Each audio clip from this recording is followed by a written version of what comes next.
বেটা মানুষ খালি মনে করে আমি বুঝি চালাক, যেহেতু আমি সংসারটা চালাই আমি চালাক অতিরিক্ত, আমার উপরে আর কেউ চালাকি করে পারে না। রাত এখন বাজে 9টা, বাজার করে পাঠাইছে। তা কি কি বাজার আনছে দেখো তোমরা সবাই। মরিচ আনতে কইছিলাম বেশি করে, বলছিলাম দিনের বেলা বাজারে যাইতে, না যেয়ে শুয়ে থেকে থেকে তারপরে রাতের বেলা বাজারে গেছে। বাইরে যেহেতু একটু বৃষ্টি হয়েছে অমনি পুটুস করে ঘুমাই রইছে, আর উঠতে মানে পারছে না। তারপরে চিল্লাতি চিল্লাতি তারপরে গেছে, দেখো এই যে কত বাবা বাজার ঘাট তো করে নিয়ে আসছে ঠিক আছে, কিন্তু রাত 9টা বাজে, এখন কি রান্না টান্না করা যায়? আরে বেটি মানুষ যদি চালাক হয় তো রান্না করবেই না, কারণ আমি তো করব না, করতাম না। আর এই মেয়ে তো খুশির জ্বালায় পাকুম পাক বাজাচ্ছে, কইছে যে কি খুশি লাগতেছে আজকে। কারণ আমি বলছি কি হয়েছে রে, এত খুশি কা? কইছে তুমি আগে ব্যাগটা খুলে দেখো এর ভিতরে কি, এই জন্য আমি খুশির জ্বালায় পাকুম পাক বাজাচ্ছি। ও মা, ব্যাগ খুলে দেখি যে এর ভিতরে লাফালাফি খেলতেছে, সব হচ্ছে কই মাছ।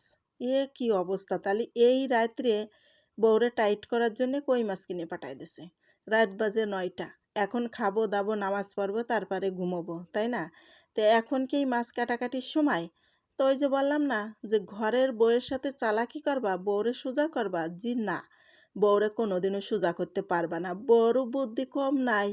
এই যে চামচ নিয়ে আইছি, মাছ তো ধরতেই পারতেছি না, ভয় পাচ্ছি ধরতে যাই, মানে চমকে চমকে উঠতেছি যদি কাটা ফুটিয়ে দেয়।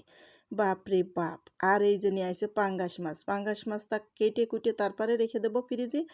আর আমি কত চালাক দেখো, ভাবছে যে এই রাত্রি বসে বসে মনে হয় মাছ কাটবে না। হুম, আমি তো মাছ কাটতাম না। এখন যেহেতু তাজা তরতাজা মাছ পাঠাইছে, দেখে তো তাড়াতাড়ি পানি নিয়ে আসলাম বালতি ভরে, এনে এবার ধরতে যাচ্ছি, হাত দিয়ে ধরতে পারছি না। সবাই 3 মাইজি ধরার জন্য যে কত চেষ্টা করছি, হচ্ছে না। তা আমি যখন চামচ নিয়ে আইছি আর না, আমার ছেলে বলতেছে, ও মা, তুমি কি চামচ দিয়ে তরকারি উঠোই মাছের সাথে খাচ্ছ নাকি?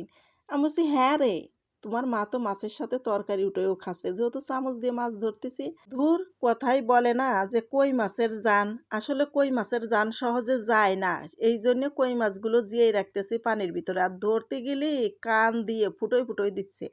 কানের ভিতরে যে কি ধার কই মাছের, আর কই মাছ কান দিয়ে চলে।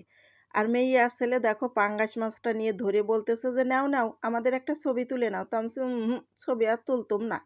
তা করছে দেখো এই মাছ আমাদের কাছে খুব মজা লাগে, যেহেতু ওই পাঙ্গাস মাছের কাটা কম, তো মেয়ে ছেলেরা খুব পছন্দ করে, এই জন্যে ধরে ওরা মানে এত খুশি হয়েছে। আর কই মাছ দেখে বলতেছে যে এইবার তোমার টাইট। আমি বলছি, আমাকে আর টাইট করতে কেউ পারবে না, এই মাছ রাত্রে আমি কাটুম না, কারণ এই মাছগুলো আমি যেয়ে রাখবো সকালে কাটুম, লবণ দিয়ে মেরে টেরে তারপরে কাটুম, কারণ এখন তো আর কাটুম না।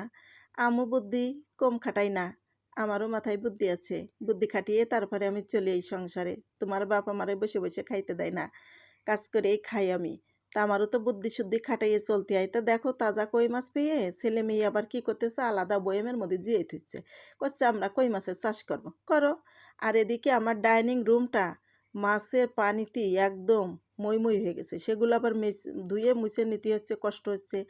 আর এদিকে বেশি বৃষ্টি হচ্ছে, তো এই জন্য বলছিলাম যে বর্ষার সিজন যেহেতু, বেশি করে মরিচ নিয়ে আসো। তো 1 কেজি মরিচ নিয়ে আসে, তো এই মরিচগুলো বোটা ফেলে তারপরে খোলায় একটু টাইলে ব্লেন্ডার করে তারপরে হচ্ছে একদম পটে করে রেখে দেবো ডিপ ফ্রিজে, যাতে বর্ষার সময় মরিচের দাম হলেও আমার যাতে গায়ে না বাঁধে। দেখো বউর বুদ্ধি আছে কিনা দেখো, কারণ ঘরের বউ যদি বুদ্ধি না খাটায় তাহলে তোমার সংসার আর উন্নতি হয় না, সংসার ফুটে যায়।